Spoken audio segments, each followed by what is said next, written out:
बरोबर. आता मग हाच प्रश्न आहे की जेव्हा आता सगळ्यांचीच कामं अशी झाली आहेत की आई-वडीलच कशाला आपणही किंवा आई-वडील पण ह्या जनरेशनला असं झालं आहे की 10-11 वाजता येणं आहे. कामच लेट संपतात. त्यानंतर काही ना काहीतरी छोटं-मोठं कामं असतात, मीटिंग्स असतात.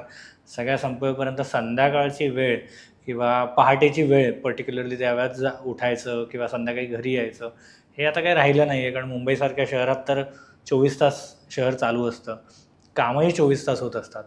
मग ह्याच्यामध्ये धार्मिकता आणि अध्यात्म हे कसं जपता येईल? तुम्हाला तुमचं काय सजेशन आहे याच्यावर? याच्यामध्ये जेव्हा वेळ मिळेल तेव्हा आपल्या मुलांना आपण सांगितलं पाहिजे की ही गोष्ट बाबा अशी असते किंवा या दिवशी ह्या गोष्टी आपण फॉलो केल्या पाहिजेत.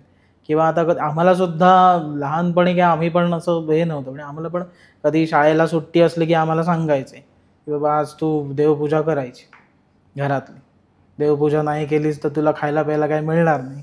असं त्यावेळेला ते हे होतं. कारण काय आम्ही पण आता नॉर्मली काय सुट्टीच्या दिवशी कोण सकाळी लवकर उठत नाही, आरामाचा दिवस आहे तर आपण आरामच करत. मग त्या दिवशी निदान उठून मग ही गोष्ट अशी करतात, हे जेवढं सांगता येईल तेवढं आपण सांगायचं.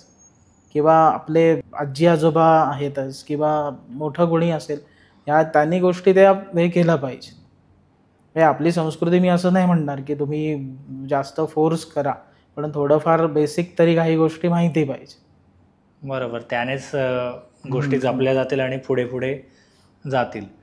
तुम्ही हा व्हिडिओ इथपर्यंत बघितलात म्हणजे हा नक्की व्हिडिओ तुम्हाला आवडला आहे. ह्याचा पूर्ण पॉडकास्ट आपल्या मेन यूट्यूब चॅनलवर आहे, ज्याचं नाव आहे वन टेक विथ अनिकेत. हे चॅनल तुम्ही नक्की फॉलो करा. आणि इंस्टाग्रामवर आम्ही बऱ्याच रील्स ह्या व्हिडिओच्या अपलोड केलेल्या आहेत, त्या पण तुम्ही सगळ्या बघा.